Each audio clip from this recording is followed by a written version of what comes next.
Assalamualaikum warahmatullahi wabarakatuh. Alhamdulillah, kita ucapkan kehadiran Allah Subhanahu wa Ta'ala yang telah memberikan kita rahmat dan hidayahnya, ilhamnya berupa iman, Islam, tauhid, ma'rifat kepada kita semua. Kemudian selawat berserta salam pada junjungan Nabi besar kita Muhammad sallallahu alaihi wasallam yang telah memberikan kita dua warisan, yaitu Al-Quran dan Al-Hadith, ya, sebagai pedoman umat Islam,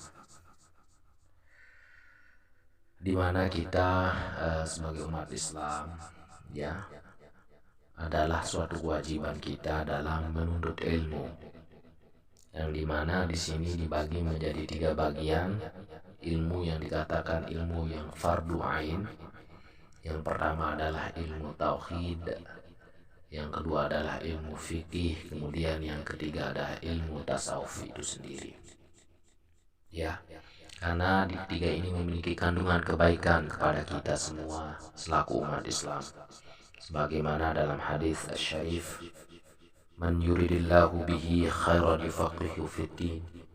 Barang siapa yang menginginkan kebaikan dari Allah Subhanahu wa Ta'ala, maka ya, sepatutnya mereka untuk mengkaji, memahami tentang ilmu agamanya mereka, yaitu ilmu agama Islam tentunya.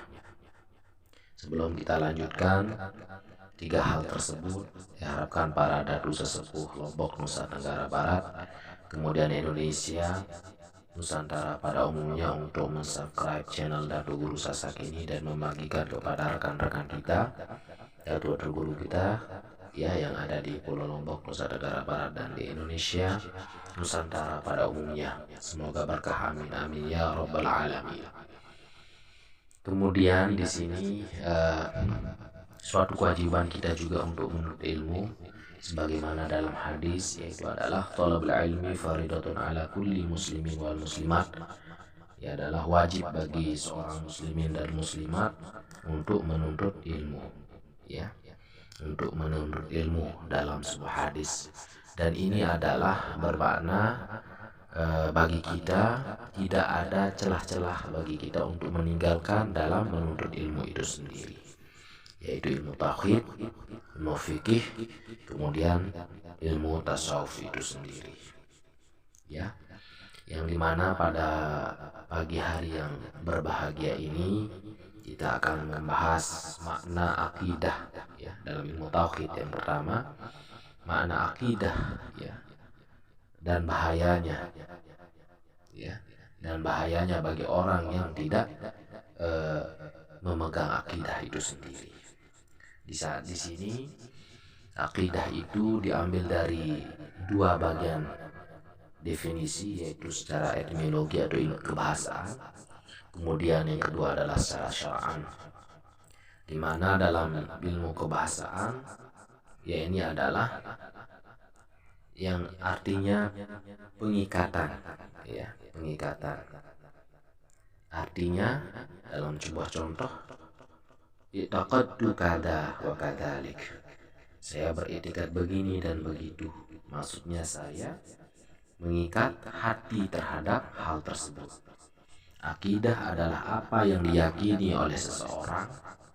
Jika dikatakan dia mempunyai akidah yang benar, ya, maka bebas dari keraguan terhadap apa yang kita yakini, yaitu Allah Rabbul Alamin dan kekasihnya baginda Rasulullah SAW, para nubuah, para rasul, kemudian para malaikat, gaib, zahir dan batin, ya, para tabiin. Akidah merupakan perbuatan hati, ya, yaitu kepercayaan hati dan pembenarannya kepada sesuatu. Kemudian dalam definisi syar'nya, yang dimana akidah yaitu adalah amantu billah wa malaikatihi wa kutubihi wa rusulihi wal yaumil akhir qadrihi wa syarrihi minallahi ta'ala, yang dimana di sini disebut dalam rukun iman dalam definisi syara ini, yang dimana adalah keimanan kepada Allah, kemudian malaikatnya, kemudian kitabnya, kemudian rasulnya, kemudian hari akhir tentunya, kemudian yang terakhir adalah qada dan qadar, ya, kebaikan dan keburukannya, ya, yang diciptakan oleh Allah Subhanahu wa Ta'ala, karena beliau adalah Maha Pencipta, ya, segala sesuatu yang ada di muka bumi ini, baik yang gaib ataupun yang zahir. Kemudian syariat terbagi menjadi dua, yaitu adalah i'tiqadiyah dan amaliyah, ya, yang dimana i'tiqadiyah ini dalam rukun itu berada di posisi awal, ya, baik dalam rukun sholat kita berada di posisi awal. Ketika kita melakukan rukun sholat, ketika kita melakukan sholat, contohnya, ya, i'tiqadiyah yang sangat penting. Ya, i'tiqadiyah adalah hal-hal yang tidak berhubungan dengan tata cara amal, seperti i'tikad kepercayaan terhadap rububiyah, yaitu Allah SWT, dan kewajiban beribadah kepada Allah Subhanahu wa Ta'ala, juga beriktikad terhadap rukun-rukun iman yang lain. Hal ini disebut adalah asliyah, artinya dasar, pokok, ya, pegangan utama dari agama Islam. Sedangkan amaliyah adalah segala apa yang berhubungan dengan tata cara amal, seperti sholat, ya, seperti saya kasih contoh tadi itu zakat, puasa, ya, dan seluruh hukum-hukum amaliyah. Yang dimana di sini apabila i'tikad tidak ditaruh pada sholat, zakat, puasa, seluruh hukum-hukum yang tadi itu, maka tidak sah, istilahnya dalam ilmu fikih, tidak sah, ya, tidak sah, ya, daripada apa yang kita laksanakan dalam rukun tersebut. Bagian ini disebut far'iyah, ya, cabang daripada agama, karena ia dibangun di atas i'tiqadiyah, dengan i'tiqadiyah sebagai awalnya, sebagai pokoknya. Benar dan rusaknya amaliyah tergantung daripada benar dan rusaknya i'tiqadiyah, seperti saya bilang tadi itu.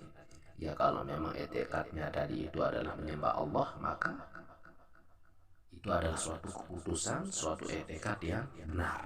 Tapi kalau menyembah selain daripada Allah, maka itu disebut i'tikadiyah yang salah atau masuk dalam, yaitu dalam kesyirikan.